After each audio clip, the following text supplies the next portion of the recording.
श्री विशाखान्वितांश नमो ओम विष्णुपादाय कृष्णप्रेष्ठाय भूतले श्रीमते भक्तिवेदांत स्वामिनीति नामिने नमस्ते सरस्वती देवी गौरवाणी प्रचारिणि निर्विशेष शून्यवादी पाश्चात्य देशतारिणे वाञ्छाकल्पतरुभ्यश्च कृपा सिन्धुभ्य एव च पतितानां पावनेभ्यो वैष्णवेभ्यो नमो नमः। नमो महावदान्याय कृष्ण प्रेम प्रदायते कृष्णाय कृष्ण चैतन्य नामने गौरत्विषे नमः। हे कृष्णा करुणा सिंधो दीनबंधो जगतपते गोपेश गोपिका कांत राधा कांत नमोस्तुते। तप्त कांचन गौरांगी राधे वृंदावनेश्वरी वृषभानुसुते देवी प्रणमामि हरिप्रिये। नीलांचल निवासाय नित्याय परमात्मने बलभद्र सुभद्राय जगन्नाथाय ते नमः। जय श्री कृष्ण चैतन्य प्रभु नित्यानंद श्री अद्वैत गदाधर श्री वासादि गौर भक्त वृंद। हरे कृष्णा कृष्ण कृष्ण हरे हरे हरे राम राम राम हरे हरे। हरे कृष्णा कृष्ण कृष्ण हरे हरे राम राम हरे हरे। हरे कृष्णा कृष्ण कृष्ण हरे राम राम राम हरे हरे। एकं शास्त्रं देवकी पुत्रगीतम् एको देवो देवकी पुत्र एव च। एको मन्त्रस्य तस्य नामानि यानि कर्मस्येकं तस्य देवस्य सेवा। हरे कृष्णा कृष्ण कृष्ण हरे हरे राम राम हरे हरे। हरे कृष्णा। हरे कृष्ण। हरे कृष्ण माताजी। సో హరే కృష్ణ సత్యవేణి మాతాజీ దండవత్ ప్రణామ్స్ బాగున్నారా? प्रभु जी धन्यवाद प्रणाम्स। దండవత్ ప్రణామ్స్ మాతాజీ. మాతాజీ నిన్న మనము ఫస్ట్ శ్లోకము మొత్తం చదివాము, అంటే 4th అధ్యాయంలో జ్ఞాన కర్మ సన్యాస యోగం అనేటువంటి ఈ అధ్యాయంలో ఫస్ట్ శ్లోకంలో మనము నిన్న మొత్తం డిస్కస్ చేశాము. అందులో జిస్ట్ ఏమిటంటే సూర్య భగవంతునికి ఫస్ట్ శ్రీకృష్ణ భగవంతుడు సూర్యునికి ఈ భగవద్గీతని ఉపదేశించాడు. ఎందుకు? లోక కళ్యాణార్థం అన్నమాట. భగవద్గీత అనేటువంటిది ఒక మాన్యువల్ ఫర్ అవర్ లైఫ్. మన జీవితాన్ని ఎలాగ మనం సక్రమంగా గడపాలి, మనం ఈ జీవితంలో నేర్చుకోవాల్సినది ఏమిటి, what is the goal of human life అనేటువంటిది భగవద్గీతలో భగవంతుడు క్లియర్గా మన ఉద్ధారం కోసము చెప్పాడనమాట. ఫస్ట్ సూర్య భగవంతునికి. సూర్య భగవంతుడు అంటే వివస్వాన్ అనే పేరు అనమాట. వైవస్వత మనువులో ఉన్నాడు కాబట్టి ఆ సూర్య భగవంతునికి వివస్వాన్ అనేటువంటి పేరు. సో ఆ వివస్వాన్ ఏం చేశాడు అంటే, సూర్య భగవంతుడు ఆ కాలంలో ఉన్నటువంటి ఆ మనువుకి ఈ భగవద్గీతని ఉపదేశించాడు. మనువు తన కుమారుడైనటువంటి ఇక్ష్వాకుకి ఈ భగవద్గీత అనేటువంటి దివ్య జ్ఞానాన్ని ఉపదేశించాడు. ఇక్ష్వాకు ఏం చేశాడు? తన కుమారులకి ఈ భగవద్గీతని ఇక్ష్వాకు రాజు. ఆయన తన కుమారులందరికీ కూడా 100 మంది కుమారులు ఆయనకి, అందరికీ కూడా ఈ భగవద్గీతని ఉపదేశించాడు. అలాగా వాళ్ళ ద్వారా పరంపరలుగా గురు శిష్య పరంపరలతో శ్రీకృష్ణుడు గురువు, ఆ సూర్యదేవుడు శిష్యుడు. మరి సూర్యదేవుడు గురువు అయ్యాడు, తర్వాత మనువు శిష్యుడయ్యాడు. మనువు గురువయ్యాడు, శిష్యుడు ఎవరు? ఇక్ష్వాకు. ఇక్ష్వాకు గురువయ్యాడు, తన పుత్రులందరూ కూడా శిష్యులయ్యారు. అలాగా పరంపరగా ఈ జ్ఞానం, దివ్య జ్ఞానం అనేటువంటిది వ్యాపించిందనమాట లోక కళ్యాణార్థం. ఎందుకంటే రాజులు యథా రాజా తథా ప్రజానంగి అనేటువంటి మనకి నానుడి ఉన్నది. దాని ప్రకారము రాజు ఏం చేస్తే ప్రజలందరూ కూడా అదే అనుసరిస్తారు. రాజు ధర్మాత్ముడైతే, ధర్మపరుడైతే ప్రజలు కూడా ధర్మాత్ములు అవుతారు, లోకం సుభిక్షంగా ఉంటుంది. కాబట్టి ఈ భగవద్గీత అనేటువంటి దివ్య జ్ఞానాన్ని ఎందుకు ఉపదేశించారు అంటే, మానవాళి జ్ఞానము, భక్తి, వైరాగ్యం అనేటువంటిది 3 కర్మల ద్వారా తమ జీవితాన్ని చక్కగా గడిపి మోక్షము అనేటువంటి దాన్ని ప్రాప్తించుకోవాలి. ఎందుకంటే ఈ 4 కష్టాలు ఏమిటి? జన్మ, మృత్యు, జర, వ్యాధి అనేటువంటి ఈ చక్రము తిరుగుతూనే ఉందన్నమాట. ఎన్ని కోట్ల జన్మలు మనం ఎత్తామో మనకి తెలీదు. సో మన ఈ సాధన చేసుకొని ఈ చక్రము బంధనం నుంచి మనం విడిపడాలి. That should be the goal. మోక్షంతో అక్కడ ఏ దుఃఖము లేదు, ఏ రోగము లేదు, ఏ జర లేదు, ఏ వ్యాధి లేదు, పుట్టడము గిట్టడం అనేటువంటిది ఉండదు. నిరంతరంగా శ్రీకృష్ణునికి మనం సేవ చేసుకుంటూ ఉండిపోవచ్చు అనమాట. సో అటువంటి మోక్షాన్ని ప్రసాదించేటువంటి దివ్యమైనటువంటి జ్ఞానము ఈ భగవద్గీత ద్వారా మానవులు సాధన చేసుకొని, ఒక్క మానవుడికి మట్టుకే ఇటువంటి సాధన ప్రాప్తి లభ్యం ఉన్నదనమాట సాధన చేసుకోవడానికి. సో అది ఉపదేశించాడు. రాజులకు ఉపదేశిస్తే రాజులు మిగతా వాళ్ళందరికీ కూడా కంపల్సరీగా ఈ జ్ఞానాన్ని నేర్చుకోవడానికి కంపల్షన్ చేసి నేర్పిస్తారనమాట. అప్పుడు ఈ జ్ఞానం ద్వారా అందరూ లబ్ధి పొందుతారు అనేటువంటిది నిన్న మనము ఆ శ్లోకంలో తెలుసుకున్నాం, ఫస్ట్ శ్లోకంలో. సో అలాగే నిస్వార్థత ఎందుకు దీనివల్ల కర్మము అకర్మము వికర్మం అని 3 ఉన్నాయి మనం అనుకున్నాం. సో కర్మ అనేటువంటిది మనము నిష్కామ కర్మగా చేయాలి. మొత్తము కర్మ అంతా కూడా భగవంతునికి అర్పించాలి. మనం ఎక్స్పెక్టేషన్స్ ఏమీ చేసుకోకూడదు, ఉంచుకోకూడదు. అప్పుడు ఆ కర్మ ఫలము మనకు అంటనప్పుడు రాగము ద్వేషం అనేటువంటిది, రాగము ద్వేషం ఎందుకు వస్తాయి అంటే ఇష్టము లేకపోవడం అనేటువంటిది. ఫర్ ఎగ్జాంపుల్ మనం ఒక పండు తీసుకున్నాం అనుకోండి. ఫర్ ఎగ్జాంపుల్ మనం ద్రాక్ష కొంటాము, మార్కెట్కి వెళ్ళి ఒక ద్రాక్ష కొంటాం, గ్రేప్స్. సో మనం ఎంతో ఇప్పుడు 150 200 రూపాయలు ఉన్నట్టున్నాయి గ్రేప్స్. సో తీసుకొచ్చినప్పుడు ఇంట్లో ఎంతో ఆశగా భగవంతునికి అర్పించి తీసుకుందాం అనుకుంటే ఆ గ్రేప్స్ ఏమైంది, పుల్లగా అయిపోయింది అనమాట. అరే ఇంత పుల్లగా అయిపోయింది కదా గ్రేప్స్, ఎలా తీసుకుంటామని మనం అప్పుడు వదిలేస్తాము. ఎందుకంటే పుల్లగా అయిపోయింది అది. అది కూడా మనం చూడకుండా పెట్టాం కదా అది ఫస్ట్. ఎందుకంటే మన ఫ్రెండ్ చెప్పాడు ఇక్కడ ద్రాక్షలు బాగున్నాయా తీసుకో అని. కానీ మన పాలకి ఏమైంది, పుల్లది వచ్చింది. మన ఫ్రెండ్కి ఏమొచ్చింది, మంచి తీయని ద్రాక్ష వచ్చింది. కాబట్టి వాడు చెప్పగలిగాడు. మరి ఇద్దరు ఒకే షాప్లో కొన్నాము, ఎందుకు ఇంత అయింది అంటే అతనికి ఇష్టమైంది, అతనికి రాగము అంటే అతని పుణ్యం అక్కడికి వచ్చింది. మనకి కష్టమైంది, ఎందుకు అది పుల్లగా అయిపోయింది. మనకి ద్వేషమైంది, ఒకళ్ళకి ఇష్టము ఒకళ్ళకి ద్వేషము. అదే ఒక్కొక్కసారి మనకి కూడా కొన్ని ఇష్టాలు అవుతుంటాయి, కొన్ని కష్టాలు అవుతుంటాయి. ఇవన్నీ కూడా మన పూర్వ జన్మ కర్మల ద్వారా లభిస్తుంది అనేటువంటిది మనకి ఇక్కడ తెలుసుకోవాలన్నమాట. సో అది భగవంతుడు చెప్తున్నాడు ఏమని, ఈ భగవద్గీత యొక్క ఉద్దేశము ఏమిటయ్యా అంటే మన జన్మలు మన కర్మలు, దాని ద్వారానే కర్మ అకర్మ వికర్మ అనేటువంటిది 3 ఉంటాయి. సో ఏ కర్మ అయితే మనం నిష్కామంగా చేస్తే మన మోక్షానికి దారి తీస్తుంది అనేటువంటిది మనము తెలుసుకోవాలన్నమాట. సో ఈ అమూల్యమైనటువంటి జ్ఞానము ఈ జ్ఞానం ఎటువంటిదయ్యా అంటే వాల్యూ ఇన్వాల్యుబుల్ అంటే ప్రైస్ కట్టలేము, వెల కట్టలేము అనమాట ఈ జ్ఞానాన్ని. కాబట్టి ఇటువంటి జ్ఞానాన్ని భగవంతుడు మనకి కరుణతో ఇచ్చాడు. అది ఏమైపోయింది, రాను రాను రాను రాను ఏమైంది అనేటువంటిది మనకి నెక్స్ట్ శ్లోకంలో భగవంతుడు చెప్తున్నాడనమాట. సో అర్జునునికి ఎందుకు చెప్తున్నాడు ఇది అంటే, అర్జునుడు తెలుసుకోవాలి. ఎందుకు అంటే ఇది భగవద్గీత అనేటువంటిది ఇప్పుడు నేను ఎప్పుడో చెప్పాను, కానీ నువ్వు నా శిష్యుడు, నా ఫ్రెండు, నా ఆప్త మిత్రుడు కాబట్టి మళ్ళీ నీకు చెప్తున్నాను అనేటువంటిది. నిన్న చూసాం కదా ఎన్ని లక్షలు, కలియుగం అనేటువంటిది 4,32,000 సంవత్సరాలు. తర్వాత అంతకుముందు ద్వాపర యుగం, ఇట్ ఈస్ ట్వైస్ 8,64,000. దానికి ముందు ఏమిటి అంటే త్రేతాయుగం, అది మళ్ళీ ఇంకొక 4,32,000 యాడ్ చేయండి. అంటే దాదాపు sorry 4 times 2 is 8.64. 8.64 times 2 is 16.64. So ఇవన్నీ యాడ్ చేస్తే మోర్ దాన్ 20 lakh years ముందే భగవంతుడు ఈ జ్ఞానాన్ని ఉపదేశించాడు అనేటువంటిది మనకి తెలుసుకోవాలి. అర్జునుడికి అదే చెప్తున్నాడు. కేవలం అర్జునుని యుద్ధం కోసం ప్రేరేపించడం కోసమే కాదు, జీవితం ఎలా ఉండాలి అనేటువంటిది కూడా శ్రీకృష్ణుడు అర్జునునికి వివరిస్తున్నాడు అనమాట. అది మనం నిన్న తెలుసుకున్నాం. ఇప్పుడు మనం రెండో శ్లోకానికి వెళ్దాం మాతాజీ. సో ఫస్ట్ శ్లోకంలో మీకు ఏమన్నా క్వశ్చన్స్ కానీ డిస్కషన్ చేయాలా, ఇంకేమన్నా క్లియర్ అయిందా మాతాజీ?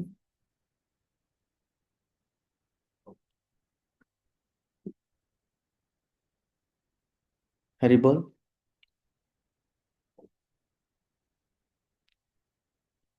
క్లియర్ అయింది ప్రభుజీ. Okay, nice. సో భగవంతుడు మరియు జీవాత్మ రెండు కూడా సనాతనమే అని మనం తెలుసుకోవాలి. సో జీవాత్మను భగవంతునితో కలిపేటువంటి యోగ శాస్త్రమే ఇది. ఈ భగవద్గీత ఏమిటయ్యా అంటే it is a bridge to connect జీవాత్మ విత్ పరమాత్మ. అందుకే ఇది చాలా సనాతనమైనది. ఇది ఏది ఒక కల్పితము కాదు, it is a fact. It is a fact which has been recited. మన గురించి 5,000 సంవత్సరాల క్రితం మహాభారత యుద్ధానికి ముందు భగవంతుడు అర్జునునికి ఉపదేశించి అతన్ని చైతన్యపరిచాడనమాట. ఇది okay, so now let us go to second శ్లోకం. సో సెకండ్ శ్లోకం ఏముంది చదువుతాం ఒక్కసారి. ఓకే, అది ఇంకోటి ఏమంటున్నాడు ఫస్ట్ దాంట్లో, ఈ భగవద్గీత అనేటువంటిది అపౌరుషేయము, అంటే మానవాతీతము, అంటే మానవులతో చెప్పింది కాదు, భగవంతుడు చెప్పింది. పురుషులు అంటే మనము మనం అందరూ కూడా ఎలాగా పురుషులము, ఎందుకు అంటే మనము ఈ భౌతిక జగత్తుకి చెందినటువంటి వాళ్ళు. భగవంతుడు ఎవరు? అపౌరుషేయుడు, భౌతిక జగత్తుకి చెందనటువంటి వాడు. మన మన గురించి మనల్ని ఏమిటి ఆ, మనల్ని ఉద్ధరించడానికి భగవంతుడు అవతరించాడు, కరుణతో భగవద్గీతని ఉపదేశించాడు అనేటువంటిది ఇందులో మనం చదివామన్నమాట. హరే కృష్ణ. ఉత్తమంగి మాతాజీ, దండవత్ ప్రణామ్స్. వెల్కమ్ మాతాజీ. ఓకే, సెకండ్ శ్లోకం చదువుతున్నాను. కల్పిస్తుంది మాతాజీ స్క్రీన్ మీద? కనిపిస్తుంది ప్రభుజీ. Okay, nice. ఏవం బాగానే పరం కనిపిస్తుంది. ఓకే, హరి బోల్. ఏవం పరంపరా ప్రాప్తం ఇమం రాజర్షయో విదుః సకాలే నేహ మహతా యోగో నష్టా పరంతపః. ఒకసారి చదవండి మాతాజీ, ప్రభా మాతాజీ. ఏవం పరంపరా ప్రాప్తమిమం రాజర్ష్యో విదుః సకాలేనే స మహత యోగో నష్టః ఒక్క నిమిషం మాతాజీ. తప.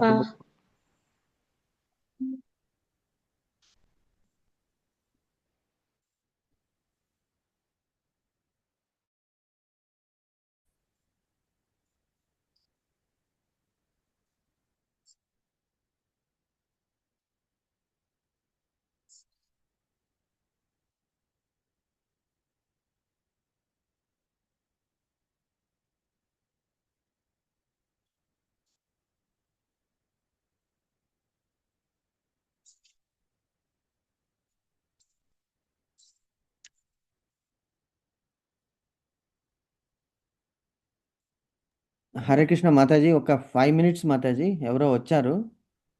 ఒక 5 minutes, ఓకే ప్రభుజీ. ఒక 5 minutes లైన్లో ఉండండి.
హరే కృష్ణ మాతాజీ. సారీ మాతాజీ, ఎవరో వచ్చారు, కొద్దిగా లేట్ అయింది, ఏమనుకోకండి. అయ్యో పర్వాలేదు ప్రభుజీ. ఓకే అనుకోలేదు ఈ టైంకి వస్తారని. సరే, క్లాస్ ఉందరా అయినా ఒక 2 నిమిషాలు. Okay Mataji. So we will continue. So అక్కడ ఏం చెప్తున్నాడు అంటే, ఏవం పరంపరా ప్రాప్తం ఇమం రాజర్షయో విదుః సకాలే నేహ మహత యోగో నష్ట పరంతప. ఓకే, మీనింగ్స్ చదవండి మాతాజీ.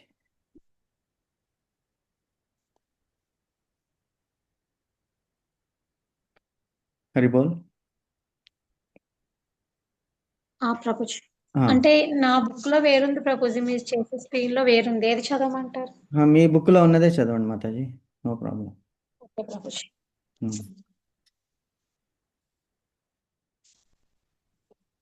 ఏవం ఈ విధంగా పరంపర గురి శిష్య పరంపర ద్వారా ప్రాప్తం స్వీకరించబడింది.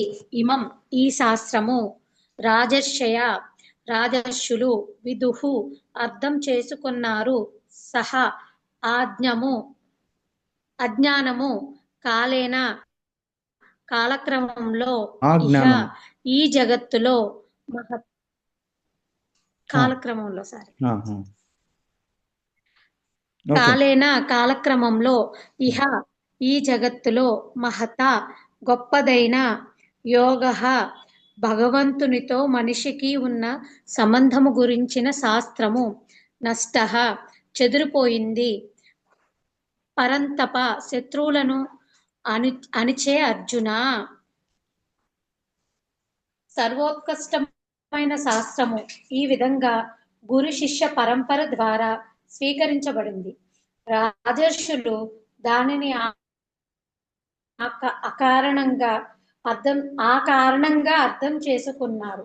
కానీ కాలక్రమంలో పరంపర విచ్ఛిన్నమైనది. అందుకే ఈ యోగము నశించినట్లుగా కనిపిస్తున్నది. భాష్యము. ప్రజలను పాలించడంలో భగవద్గీత ఉద్దేశాన్ని రాజర్షులు నెరవేర్చవలసి ఉంటుంది. కనుక గీత ప్రత్యేకంగా వారి కొరకే ఉద్దేశింపబడిందని ఇక్కడ స్పష్టంగా చెప్పబడింది. నిశ్చయంగా భగవద్గీత దానవ ప్రవృత్తి కలవారికి ఏనాడు ఉద్దేశింపబడలేదు. ఎవరికీ లాభం లేకుండా వారు దాని విలువను చెడగొడతారు.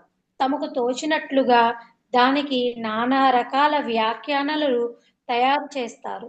అధర్మపరులైన వ్యాఖ్యాతల తలంపులచే ఆ రకంగా మూల ఉద్దేశము భంగపడగానే గురు పరంపరను తిరిగి నెలకొల్పవలసిన అవసరము ఏర్పడింది.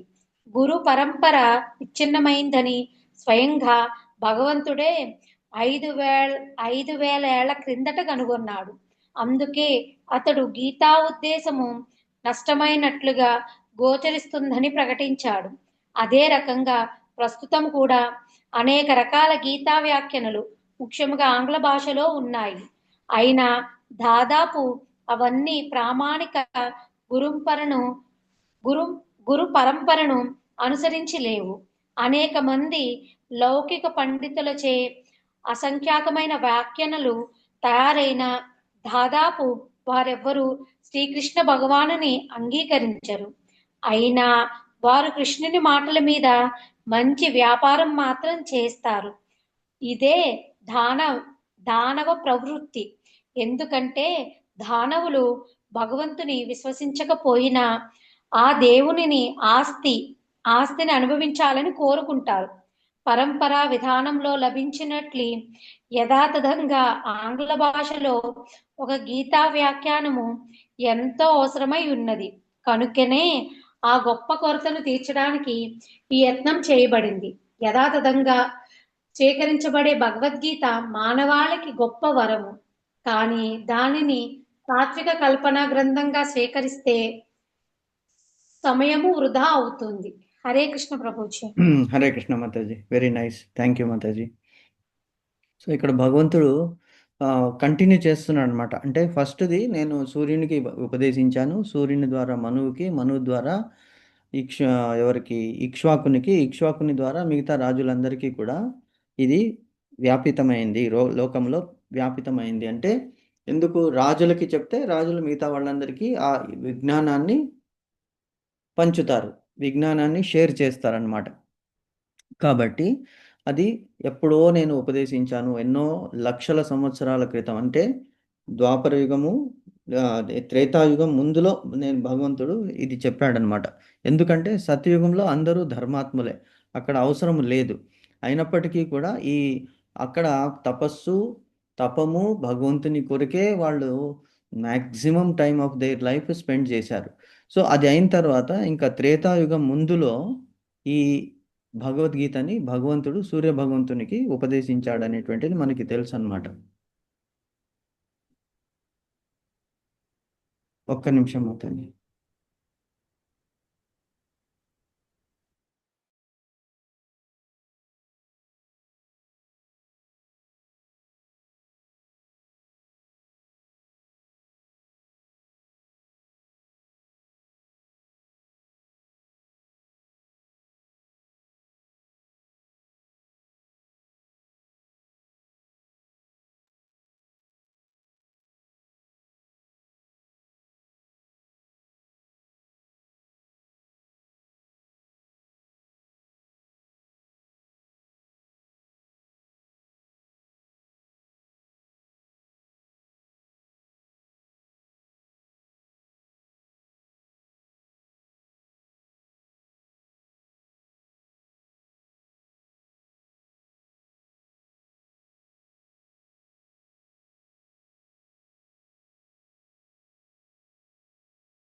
హరే కృష్ణ మాతాజీ. హలో, వినిపిస్తుందా మాతాజీ? కృష్ణ ప్రభుజీ. ఆ, వినిపిస్తుంది ప్రభుజీ. హరి బోల్. సో అదే భగవంతుడు అంటున్నాడు అనమాట. ఇది కాలంలో ఇమం వివస్వతే యోగం ప్రోక్తావాన మహావ్యవం అంటున్నాడు భగవంతుడు. ఏమంటున్నాడు? ఇది కాలంలో నష్టం అయిపోయింది ఈ ఈ ఇది భగవద్గీత. ఎందుకు? Over a period of time this Bhagavad Gita has loss. అరే ఒక్క నిమిషం మాతాజీ, ఎక్కడ ఏమైంది? ఇది వేరే ఏదో వచ్చేసింది. ప్రభుజీ అదే సత్యయుగం జపము తపస్సులోనే ఉండేవాళ్ళు, తర్వాత త్రేతాయుగం అని చెప్పినక్కడ ఆగారు. అవును మాతాజీ. యా సత్యయుగంలో అంటే సత్యయుగం అన్నా కృతయుగం అన్నా ఫస్ట్ యుగం అన్నమాట. నెక్స్ట్ త్రేతాయుగము, నెక్స్ట్ ద్వాపర యుగము, నెక్స్ట్ కలియుగము.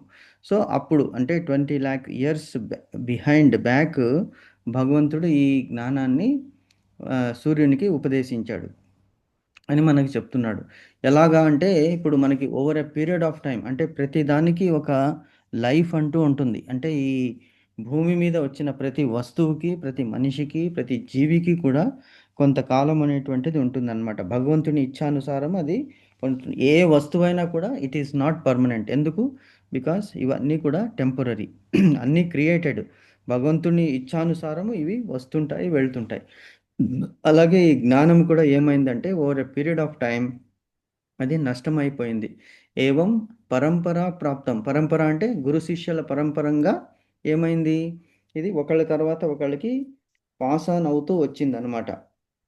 ఇక్ష్వాకు నుంచి ఇక్ష్వాకు వంశంలో రామచంద్రుల వారి వరకు, రామచంద్రుల తర్వాత తన కుమారులైనటువంటి లవకుశులు, అలాగా వస్తూ వస్తూ వస్తూ వచ్చింది. కానీ over a period of time ఎప్పుడైతే ద్వాపరయుగం వచ్చిందో, ద్వాపరయుగంలో మొత్తం అంతా కూడా అది క్షీణించిపోయింది అనమాట. ఎందుకు? అప్పటికే కలి అనేటువంటి ప్రవేశం జరిగిపోయింది. అందుకే మనకి ఆ మహాభారత యుద్ధం అనేది జరిగిందనమాట. ఎంత ఘోరమైనటువంటి, అందుకే దుర్యోధనుడు కలి ప్రతీక అనమాట. కలి పురుషునికి ప్రతీక. అతను దుర్యోధనుడు పుట్టినప్పుడే విదురుడు మిగతా వాళ్ళందరూ కూడా చెప్తారు, ఇంతటి అన్ని అపశకునాలు ఉన్నాయి ఇతను పుట్టంగానే, నీ వంశానికి కీడు చేసేటువంటి వాడు ఈ కొడుకు, కాబట్టి ఇతన్ని నువ్వు వదిలించుకో, వదిలిపెట్టేసేయి అన్న ఆ పుత్ర వ్యామోహంతో ధృతరాష్ట్రుడు అంగీకరించలేదన్నమాట. సో అప్పటి నుంచే కలియుగము యాక్చువల్గా స్టార్ట్ అవుతున్నది. కానీ శ్రీకృష్ణ భగవంతుడు భూమి మీద ఉన్నాడు కాబట్టి కలి ప్రభావము అంత కుదరలేదన్నమాట అతనికి. ఎప్పుడైతే శ్రీకృష్ణుడు తన దేహాన్ని, పార్థివ దేహాన్ని ఇక్కడ, అంటే దివ్యమైన దేహం అది, వదిలేసి తన లోకానికి వెళ్ళాడో అప్పుడు కలి యొక్క ప్రభావం విపరీతమైపోయింది. పరీక్షిత్ మహారాజుకి అలాంటి ఘోరమైనటువంటి శాపం. ఎందుకు? అతడు ఆ దాహం గురించి శమీక ఋషి ఆశ్రమానికి వెళ్ళడము, అతన్ని చచ్చిపోయినటువంటి పాము అతని మెడలో వేయడము, అతని కుమారుడైనటువంటి శృంగి అతన్ని శపించడము, ఇవన్నీ కూడా జరిగిపోయాయి. అంటే ఇలాగా ప్రతి ఒక్కటి ధర్మం అనేటువంటిది నశించిపోయింది. జనులు కూడా భ్రష్టు పట్టిపోయారు. కాబట్టి ఇప్పుడు ఈ అవసరం ఉన్నది. అత్యంతమైనటువంటి కరుణతో భగవంతుడు భూమి మీదకి వచ్చి అవతరించి అర్జునుని ద్వారా మనందరికీ కూడా ఈ భగవద్గీత అనేటువంటి దివ్య జ్ఞానాన్ని ఇస్తున్నాడు. ఇక్కడ ఇంకోటి ఏం చేస్తున్నాడు? రాజర్షి, రాజా ప్లస్ ఋషి, రాజర్షి ఎలాగా? నిమి చక్రవర్తి, అలాగే మన జనక మహారాజు మహా గొప్ప భక్తుడు అన్నమాట. కాబట్టి అతను రాజు ప్లస్ ఋషి, అంతటి సాధన చేశాడనమాట జనక మహారాజు. కాబట్టి వాళ్ళందరికీ కూడా ఈ భగవద్గీత జ్ఞానం, దివ్యమైనటువంటి జ్ఞానం ఉన్నది. సో భగవద్గీతని ఈ రాజులు వాళ్ళ ప్రజల గురించి గీతా జ్ఞానాన్ని ఉపదేశించారు అనేటువంటిది మనకి ఇక్కడ క్లియర్గా తెలుస్తున్నది.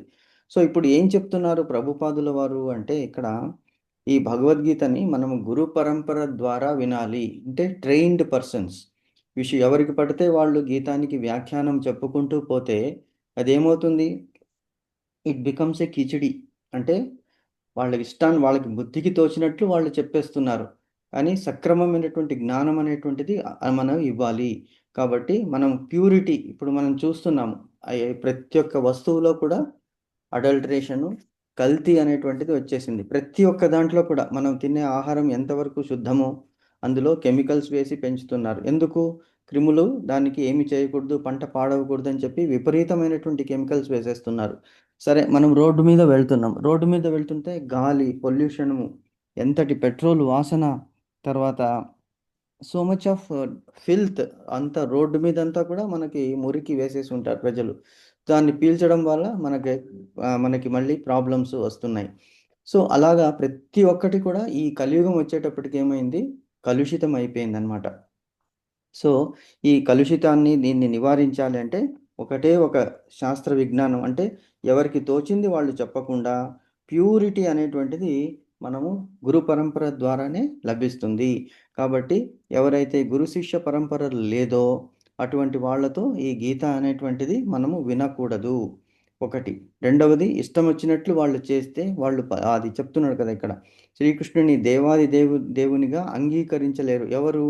ఎవరు ఈ డబ్బు గురించి ఈ ప్రాపగండా చేస్తున్నారో, డబ్బు గురించే గీతా సప్తాహము, అలాగే గీతా ధ్యాన యోగము అని చెప్తున్నారన్నమాట. కానీ వాళ్ళు ట్రైన్డ్ పర్సన్సా? వాళ్ళు ఎవరు వాళ్ళకి గురువు అనేటువంటిది మనం తెలుసుకోవాలి.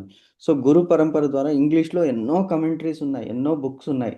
కానీ ఎందుకు Bhagavad Gita as it is, Bhagavad Gita యథాతథము అని ఎందుకు అంటున్నారు ప్రభుపాదుల వారంటే, నేను ఇందులో ఒక్క అక్షరము కానీ నా బుద్ధికి తోచినట్లు రాయలేదు. ఇది నా గురువైనటువంటి సరస్వతి స్వామి వారి, ఎవరు ఆయన గురువు యారు? ప్రభుపాదుల గురువు ఎవరు? సరస్వతి మహారాజ్ అన్నమాట. సో ఆయన సరస్వతి మహారాజ్ నుంచి నాకు ఈ జ్ఞానం అబ్బినది. సో ఆయన నుంచి ఆయన నాకు ఎలాగ ఉపదేశించాడో, ఇప్పుడు చూడండి, మనకి శ్రీమద్ భాగవతాన్ని ఎవరు చెప్పారు? ఫస్ట్ భగవంతుడు, ఆది కవి. మనం నిన్న అనుకున్నాం కదా, జన్మాద్యస్య యతోన్వినిమయ అని భాగవతంలో ఫస్ట్ శ్లోకం. భగవంతుడు బ్రహ్మదేవునికి 4 పాదాలలో మొత్తం భాగవతాన్ని ఉపదేశించారు. బ్రహ్మదేవుడు దాన్ని అర్థం చేసుకుని అదే యథావిధంగా తన పుత్రుడైనటువంటి నారదునికి ఉపదేశించాడు. నారదుడు దాన్ని వేదవ్యాసుల వారికి చెప్పారు. వేదవ్యాసుల వారు తన కుమారుడైతే శుకమహామునికి చెప్పారు. శుకమహాముని పరీక్షిత్తుకి చెప్తున్నప్పుడు ఆ సభలో సూత మహాముని అంటే ఉగ్రశ్రవుడు అనేటువంటి ముని అక్కడ ఉన్నారు. ఆయన విని శౌనకాది ఋషులకు చెప్పారు. ఎక్కడ? నైమిషారణ్యంలో. శౌనకాది ఋషులు మనందరికీ కూడా రచనలో వాళ్ళు చేశారు. అప్పుడు కేవలము శృతి అనేటువంటిది. శృతి అంటే వినడము, స్మృతి అంటే వినడం అన్నమాట.